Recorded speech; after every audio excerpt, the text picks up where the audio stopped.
Welcome back to this course of X-ray crystallography. In the previous lecture, I have shown you how one can handle one particular data which was recorded using Rigaku X-ray diffractometer, the extra lab mini tabletop diffractometer, and we have shown you how the data reduction can be done using the software.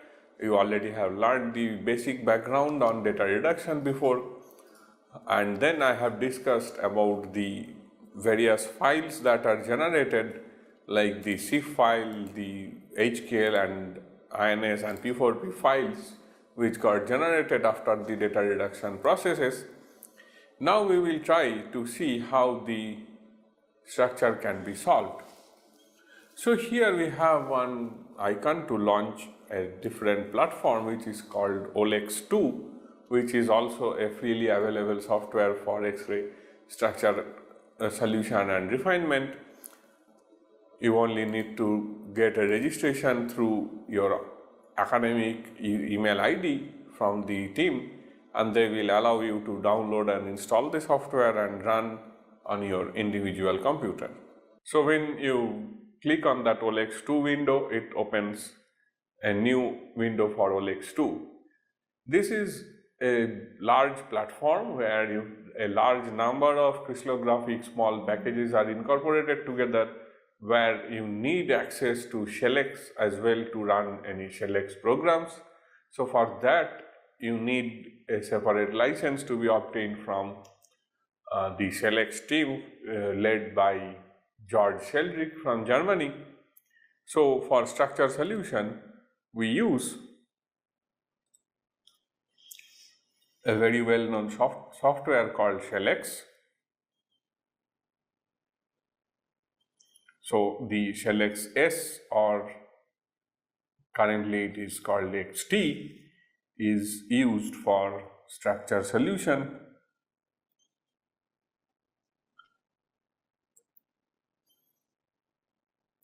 And earlier it used to be ShellX L, now it is only XL.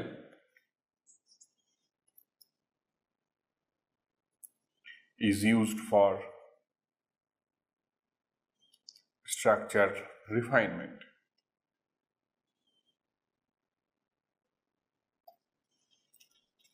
So as you already know, the structure solution can be done using either direct methods, where the phases are initially randomly assigned, and then we do a recalculation of the structure factor from the solved XYZ, and then compare and then redo the phase identifications. And then the Patterson method,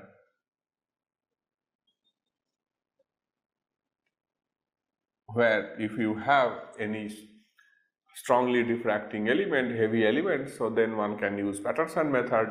This structure refinement is done by linear least squares method, which also has been discussed separately in the previous lectures. So these methods are then finally used to minimize the R factor, the WR2, and the goodness of fit parameter.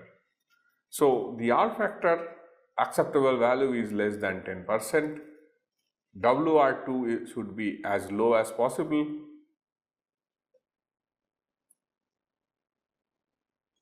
and goodness of fit should be close to 1.0, which indicates that the structure has been solved appropriately to fit the data that we have received, that we have collected. So here if we try to work out, we start working on the solution part. So we click the down button of solve, and here we can choose different packages that one can use. As I said, we can use XS, XT, shell Xt, shell Xs, different modifications of same shell X. So let us first see if we do it with shell Xs and say solve, what happens. See, it has solved the structure for you. It is giving you some atoms which are appearing as brown spheres, and some brown spheres are bright and some are very light. So those, if you scroll down, you can remove some of those light spheres and only the bright spheres are left with. So now we apply our chemical knowledge that what compound it could be, and then choose atoms by clicking and then number them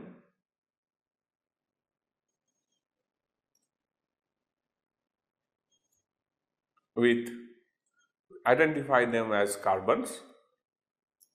This one probably is nitrogen, I guess. We will see whether my guess is right or wrong in a while. And those two are fluorines. So now if you take it down and then use a least squares method of refinement using XL and do generate about 10 cycles of refinement and click on refine. So after solving, what it has given is that there are some bright brown spots and some light spots. So by scrolling down, I am removing the light spots and keeping only the bright spots. With my chemical sense, I am now selecting these atoms and numbering them as, identifying them as carbons. Probably one atom here is nitrogen, and these two, as I know from my chemistry, that it is, these two are fluorine. So then we go and do a refinement using shell XL and the least squares refinement and click on refine.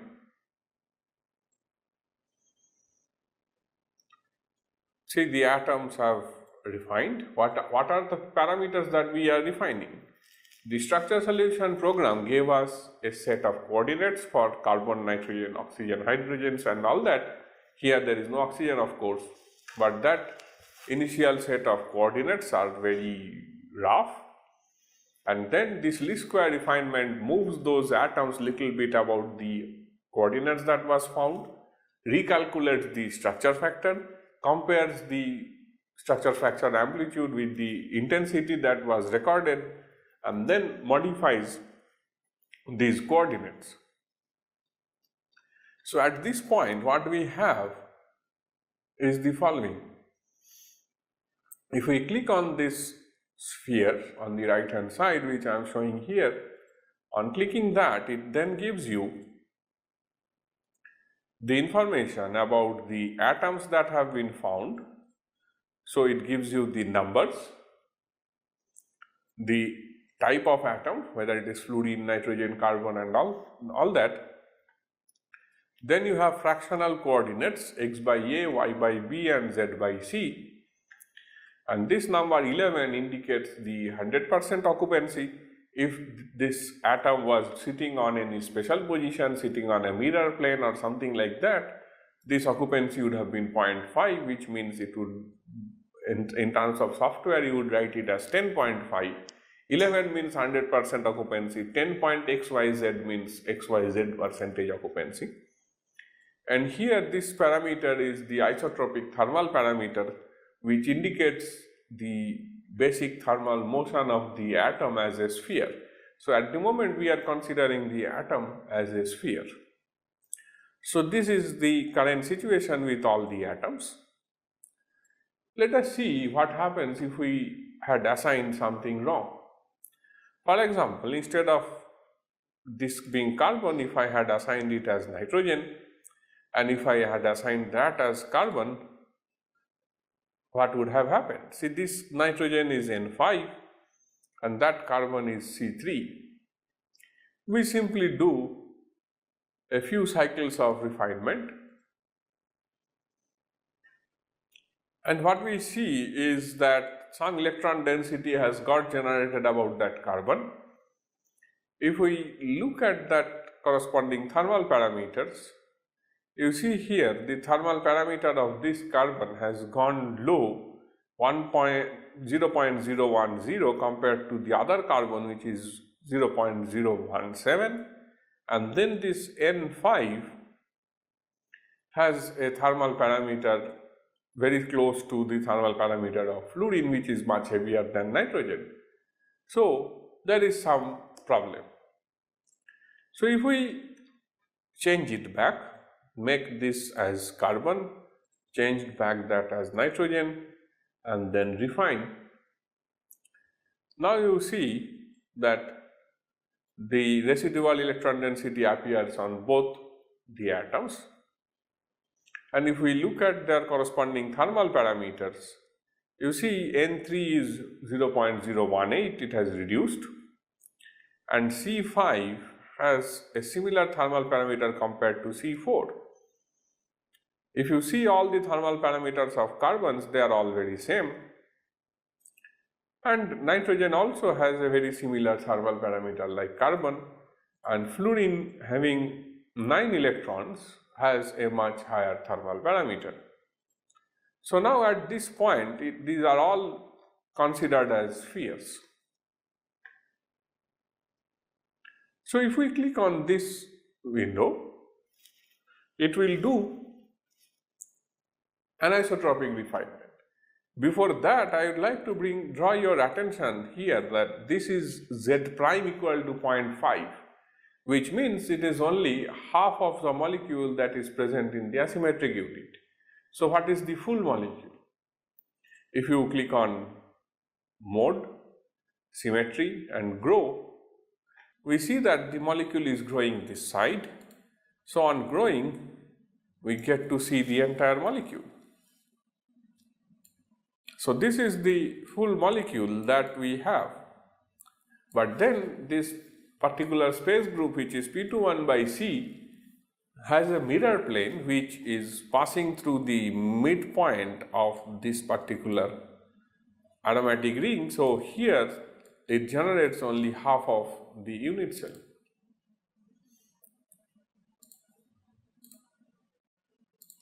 So I go back to my situation where I have half molecule in the asymmetric unit and simply click on that. What does it do? On clicking on this ellipse option, it then allows the atoms to be refined in anisotropic manner, which means the thermal parameter is no longer spherical, but it is refined as an ellipse.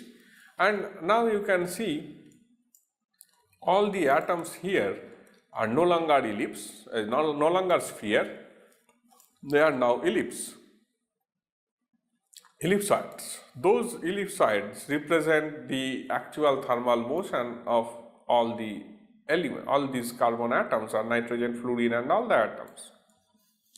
So if we try to see their status, what you see here, now the numbers have increased. Here you had fluorine atom, the corresponding fractional coordinates, you had the occupancy parameter, and you had only one thermal parameter. But now instead you have 6 numbers. These 6 numbers represent the tensors, which represent the size and shape of the ellipsoid around the nucleus of fluorine. If some of these numbers are very large negative, what happens is that the ellipsoid becomes flat or distorted, and immediately you would get an alert at the bottom that there are some problems. If some numbers are very large compared to the other, then it means this sphere is elongated, the ellipse is elongated in some direction, which may indicate a disorder as well. So now with this, if we try to do a few more cycles of refinement, we can see that everything is becoming green, and then the next step is to add the hydrogens. You remember that the hydrogen is the lightest element, and using X-ray diffraction data we cannot get the position of hydrogen atoms very accurately. So what we do is we fix the hydrogen atoms at geometrically idealized positions based on a neutron diffraction data, and then we just click add hydrogens. So what it does is it is adding those hydrogen atoms with a particular command. So if we now look at the same file, wherever we have these hydrogens fixed to some carbon, a corresponding affix information has come. These two numbers 43 indicate that this is an aromatic hydrogen, and these are the fractional coordinates. Occupancy is 1, that means 100%, and here is the thermal parameter information. What does it mean? Negative does not mean that negative thermal parameter. It means that this particular atom is the thermal parameter and the coordinates are not defined independently, rather it is defined based on the position of the corresponding carbon atom on which this hydrogen is connected. So as the carbon moves, the hydrogen position is changed, and the thermal parameter of this hydrogen is 1.2 times the isotropic thermal parameter of that particular carbon atom. So the thermal parameter on this hydrogen is also based on the thermal parameter of the parent hydrogen. So, parent carbon. So this type of refinement is called the riding model of refinement, as if the hydrogen is riding the horse which is carbon to which it is fixed.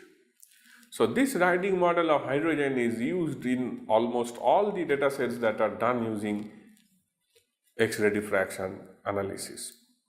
So here if we try to see that what is the distance, if you bring the cursor to the bond, it shows that it has fixed that hydrogen at a 0.93 angstrom from the carbon.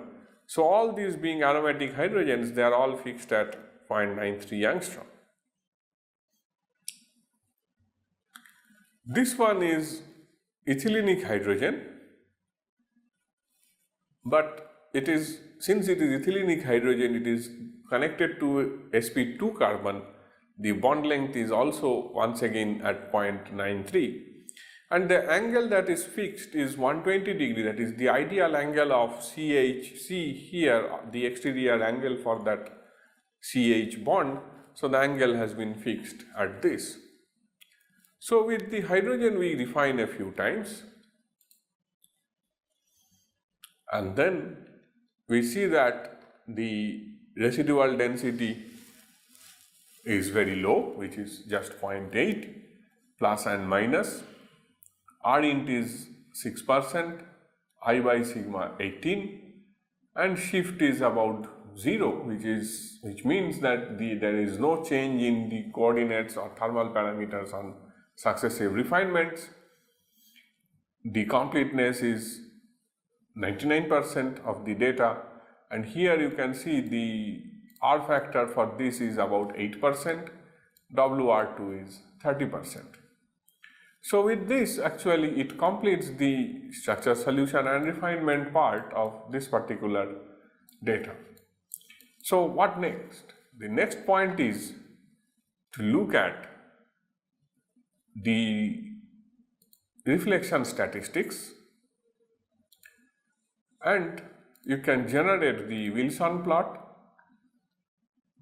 You see here what is plotted on y-axis is sin square theta by lambda square with ln fo square minus fe square, and this should have been a straight line, but you see this data has lots of deviations, which indicates that the data is not a very good quality data, and that is why we are not able to bring the R factor and WR2 down below a certain level. If we see the bad reflections, which means while doing this refinement, one can recalculate the value for the intensity of different reflections from the solved structure and see how many such reflections have a large deviation between the experimentally observed and calculated from the structure. So if there is such difference, we can find here the error per standard deviation as very high for few of them. So we can eliminate some reflections which has the error per ESD about 5 and click on omit. So what it does is that in the file, the INS file, it includes a set of reflections which are then omitted for further cycle of refinements. So we go back to the work and then refine it, which may reduce the R factor drastically. This means we have removed some of those observed reflections which are not accurately measured, and that is why they are not fitting well with the solved structure, and hence we can remove them from the refinement cycles, and then we do a few more cycles of refinement so that these parameters, weighing scheme parameters and the shift and all that becomes green. So now you see, by simple removal of few reflections, the R factor has reduced to 4.5% and WR2 has fallen down to about 13%. So now we need to generate the report. So in the report window, we have several parts. Here it is collection, so we can incorporate when the data was collected, when it was collected, who collected, and so on. Then you have information about the crystal, how it was looking, it was clear, light and colorless. And here the shape and size of the crystal. So depending on who is collecting the data, one has to then record the size of the crystal at the time of mounting. So based on what kind of loop was used, what was the size of the loop, based on that one can guess these numbers, but it is possible to get the very accurate values for these sizes, the length, width and thickness or size of the crystal by observing it under a microscope, and then identify the shape of the crystal, whether it is a plate or a needle or a block or whatever. The other details can be incorporated.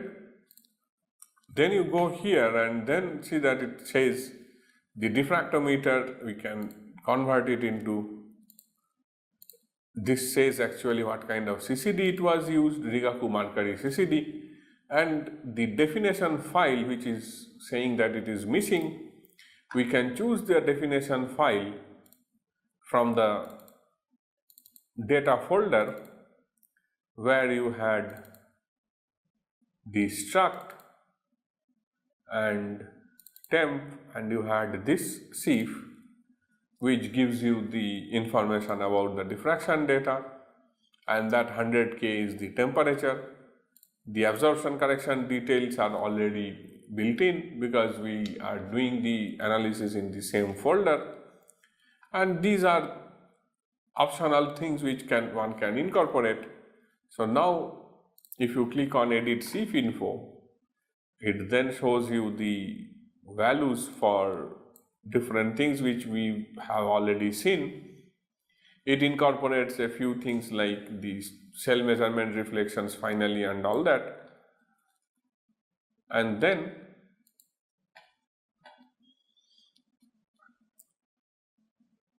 if you click on merge CIF, it gives you the total merged crystallographic information file, and here you can see towards the bottom it shows what software was used for data collection, data structure solution, refinement, what are the residual electron density, goodness of fit, what are different R factors, and then it gives you the weighting R factor, and then here you have the corresponding atoms, their coordinates, the isotropic thermal parameters.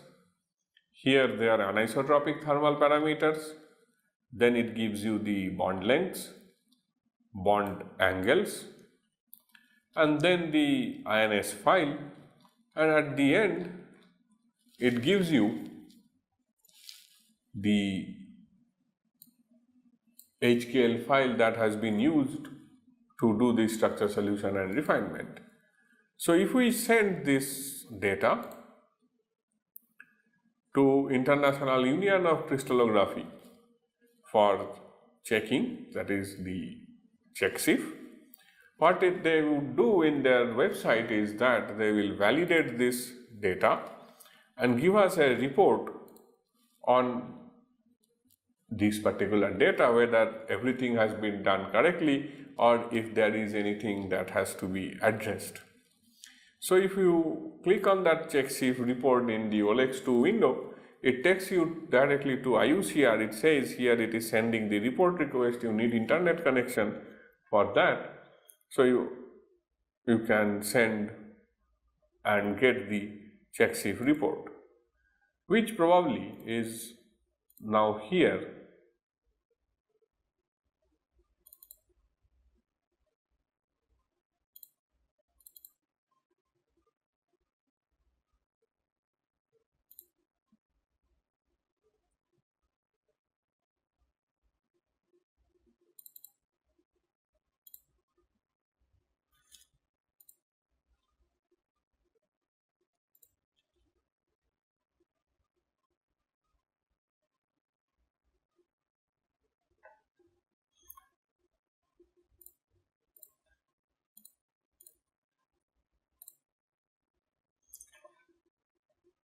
For some reason it is not generating the report now, but alternately one can directly go to IUCR website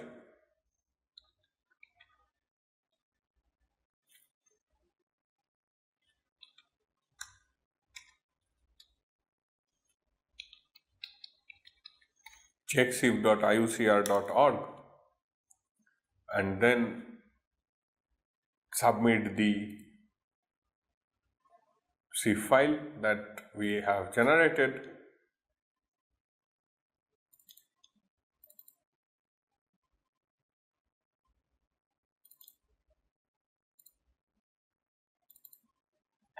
We want the data in PDF format, and then we send it for checking.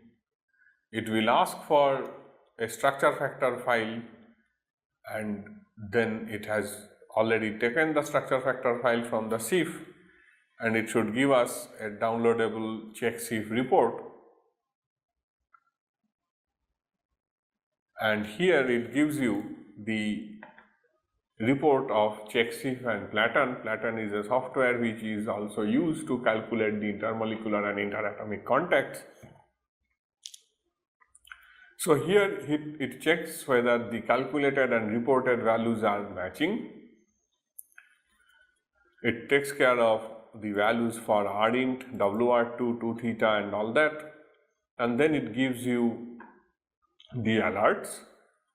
The alerts which are marked as red and orange, alert level A and B, are serious alerts. Alert C and Gs are not so serious alerts, but if there are some alerts in C which can be addressed, should be addressed. Here what it says is on the beta angle the standard deviation is too large. We may have to, at the time of publication, give some explanation for that large standard deviation. Otherwise, if you can see in C level alert, all the A, B, C axis standard deviations are slightly on the larger side, which probably indicates that the crystal was not of very good quality. So there was some higher level of uncertainty, higher degree of uncertainty in getting these cell dimensions, and that is what has resulted into a large standard deviation on the beta angle. So one has to look at this CheckSIF report at the end of any structure solution and refinement to make sure that you do not have any serious A or B level alerts. You have to have appropriate explanation for different A, B or C level alerts for your publication. So this is how one can solve a structure, refine and then do a validation of the structure using the IUCR website. So in this part of the lecture, we have discussed about the structure solution and refinement aspects, which is done through different packages. Here I have shown it using OLEX2 and ShellX. There are other platforms like WinGX which also uses ShellX for the structure solution and refinement, and I would like you to explore WinGX as well, because we do not have enough time to discuss all the available software, so one can explore them individually. So in the next lecture we will discuss about a Bruker X-ray diffraction data using their software, and I will show you how the same data reduction and the following processes are done using Bruker Apex 2 packages.